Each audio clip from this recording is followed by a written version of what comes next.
जो कार्यकर्ताओं में जो जोश था वो पूरा दिखाई दिया। और आज जिस प्रकार का माहौल पूरे विधानसभा में जो बना हुआ है, क्योंकि जो पार्टी ने जो टिकट दिए वो उम्मीदवार आज तक घर से बाहर नहीं निकल रहा। जो हमारे शहर में या उसमें जो भारी विरोध करने को देखने को मिल रहा है, चाहे मैं ताउड़ की बात करूं, ताउड़ में एक बहुत बड़ी पंचायत शहर की ताउड़ में हुई है, और सोना में भी हमारे अलग अलग समाजों की पंचायत चल रही है। सैनी समाज की भी आज बैठक हुई है। तो मैं समझता हूँ कार्यकर्ताओं में इस प्रकार का विरोध जो इस टिकट को लेकर के जो हो रहा है, और कार्यकर्ताओं ने जो जोश उनको दिखाया, जो दिखा, आज तय किया। हमारे जो समाज आज जो कमेटी के जो प्रधान, जो आज हमारी जो सम्मेलन के जो प्रधान मास्टर कमल सिंह जी हुए, इन लोगों ने बैठ के जो तय किया कि भाई 51 लोगों की कमेटी बना करके 2 दिन के अंदर अंदर बहुत जल्दी फैसला लेंगे। और मेरी टीम मजबूत टीम है। मैं मजबूत इसलिए कह रहा हूं कि यही टीम भारतीय जनता पार्टी को सरकार में लाने वाली है।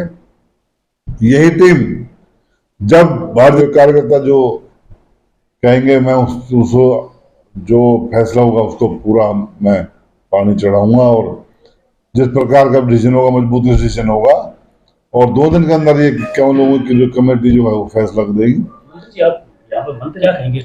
नहीं, देखो, टिकट पार्टी हमेशा से बांटती आई, लेकिन अब की बार एक बड़ा ही विशेष हमें तरीका दिखा, क्योंकि कोई वहां कमेटी में समाज की बात करने वाला नहीं, कोई किसी नेताओं की बात करने वाला नहीं, कोई विचारधारा की बात करने वाला नहीं।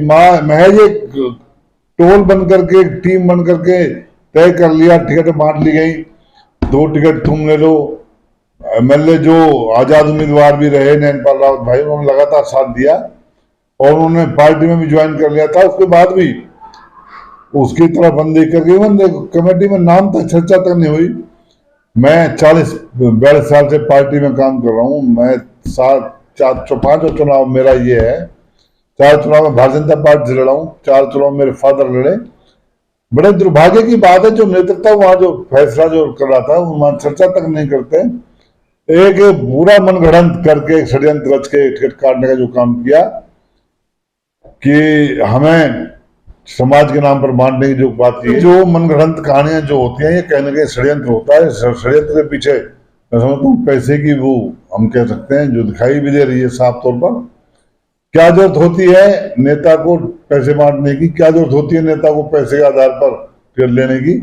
जो राजनीति करता है व्यक्ति, वो पैसे के ऊपर राजनीति नहीं करता। हमने जिंदगी मेरे से पहले वहां पर एक विशेष लोग वहां पर एक गुंडागर्दी करके कहीं प्लॉट को जाना, कहीं रेत डालना, रेत के नाम पर सीमेंट के पैसे लेना, बजरी के पैसे लेना, आए दिन दुकानों से अवैध वसूली करना।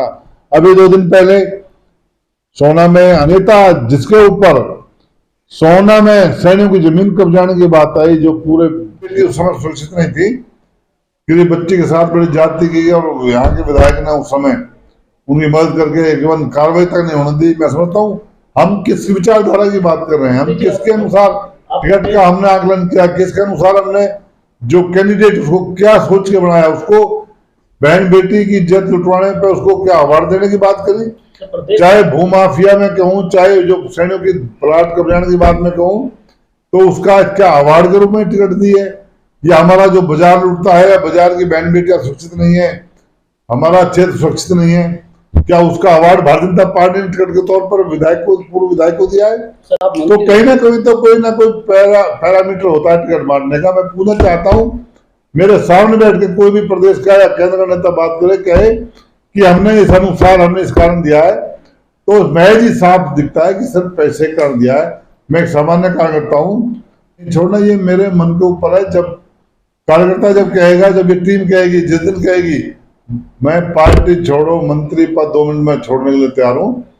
लेकिन कहीं ना कहीं 40 साल का जो मैंने पार्टी साथ काम किया, वो मुझे रोका हुआ है। और ये कई साथी कहते हैं कि वो भावुक होगा, ठीक है, भावुकता के साथ आदमी को कहना चाहिए, लेकिन कहीं अपनी बात रखने का अधिकार है। किसी भी केंद्र नेता ने लगातार, मैं पिछले 15 दिन से समय के लिए बात करता रहा। मैं नाम नहीं लूंगा उन बड़े बड़े नेताओं ने जिन्होंने अपने आप को हताश महसूस करके मुझे कहा गया कि जिस प्रकार की सेटिंग यहाँ हो रही है, उस चक्रव्यूह को हम नहीं तोड़ सकते। ये टिकट देनी पहले तय करके थी 6 महीने पहले, तो मैं समझता हूँ ये चक्रव्यूह कहेंगे, ठीक है। जिस तरह आप मंत्री रहे, अब बीजेपी के मंत्री भी हैं, तो इस वक्त किस स्थिति में पा रहे हैं बीजेपी को हरियाणा में इस समय? मैंने कहा ना, देखो जिस प्रकार के निर्णय पूरे प्रदेश में हो रहे हैं, आज विपक्ष के पास कोई ऐसा मुद्दा नहीं था, लेकिन आज जिस प्रकार का हमारी पार्टी में टिकट बंटने के बाद जो कार्यकर्ताओं में जो गुस्सा, जो सभी नेताओं में, क्योंकि सभी के साथ एक जाति तौर पर जो किया है, आज वो परिणाम समझता हूँ अच्छे नहीं होंगे। अभी भी समय है, पार्टी ने उस पर निर्णय लेना चाहिए, क्योंकि भारतीय जनता पार्टी आज कोई नेताओं के ऊपर नहीं बनी है, ये नेताओं की कार्यशैली के अनुसार नहीं बनी है। भारतीय जनता पार्टी को आज लगातार जो पूर्व प्रधानमंत्री सिर्फ एक टोल बना करके तय कर लिया जाता है, और बड़ा ही दुर्भाग्य मैं कहूंगा आज प्रदेश में आने वाली जो परिस्थिति जो दिखाई दे रही है, जो कार्यकर्ता की जो मेहनत को अलग कर रही है, ये चर्चा है राजपूत। नहीं, ये चर्चा मैं चर्चा ही नहीं कहूंगा, ये सिद्ध हो रहा है। क्योंकि जब हम अपने केंद्र नेताओं से बात करते हैं, चाहे राजनाथ सिंह जी की मैं बात करूं, चाहे मैं योगी जी की वहां बात करूं, चाहे मैं अनुराग ठाकुर जी की बात करूं, क्योंकि वो अपने आप में हताश से दिखाई देते हैं कि उनकी कहीं चल नहीं रही, उनको कोई मान नहीं रहा।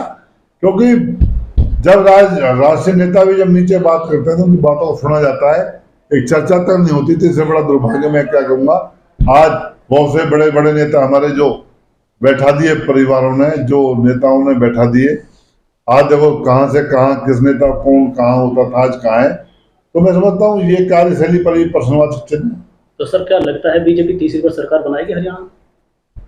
देखो, मैंने कहा अपने आप को, जिस प्रकार की जो कार्यशैली, जिस प्रकार का टिकट वितरण, जिस प्रकार का कार्यकर्ताओं में, क्योंकि कार्यकर्ताओं के अनुसार ही सरकार बनी थी, और जब कार्यकर्ता ही राजी नहीं है तो आज तक मैं कहना चाहता हूँ पूर्व में हमारे प्रदेश के नेताओं से, कितनी बार भारतीय जनता पार्टी कार्यकर्ताओं सबको बुला करके पूछा गया है कि आप राजी हो, आपके काम हो रहे हैं, आप कितने खुश हो। सर खाली एक पॉलिसी बना दी जाती है, कर दिया जाता है। कार्यकर्ता आज भी रोड पर घूम रहा था, कार्यकर्ता पहले भी रोड पर घूम रहा था, कार्यकर्ता का कहीं कोई मान सम्मान, जब कार्यकर्ता ही राजी नहीं है तो मैं समझता हूँ किन बलबूतों पर सरकार बनाने की बात। अगर निर्दलीय तौर पर अगर कोई नेता यहाँ पर आता है और सर्व समाज की तरफ से आता है, तो क्या आप सहयोग करेंगे उसका? तो मैंने कहा, आज मैंने कार्यकर्ताओं की मीटिंग ली है, हमारी टीम जो फैसला करेगी मैं उसको बिल्कुल सही चढ़ाऊंगा।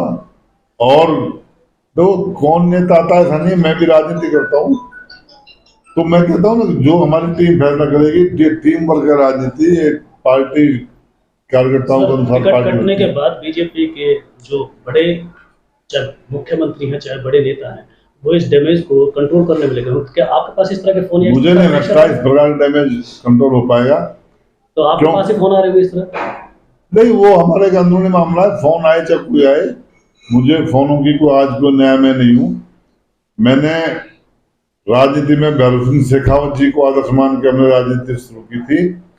हमारे पूर्व मुख्यमंत्री मनोहर लाल जी ने मेरा खूब मान सम्मान किया, सहयोग रखा। लेकिन आज क्या परिस्थिति रही, मैं आज भी उनको आपके माध्यम से कहना चाहता हूँ, मेरे सामने बैठ के बात करें, ये बताएं कि आपको मंत्री बनाया, यहाँ कमी आपकी कार्यशैली में रही, पार्टी लिए काम नहीं किया। मैं बिल्कुल 100% पार्टी साथ रहूंगा, लेकिन इस प्रकार नहीं कि सिर्फ एक जाति समुदाय के आधार पर टिकट काट के ये कह देना भाई नहीं दी जाती, तो मैं इस चीज को स्वीकार नहीं।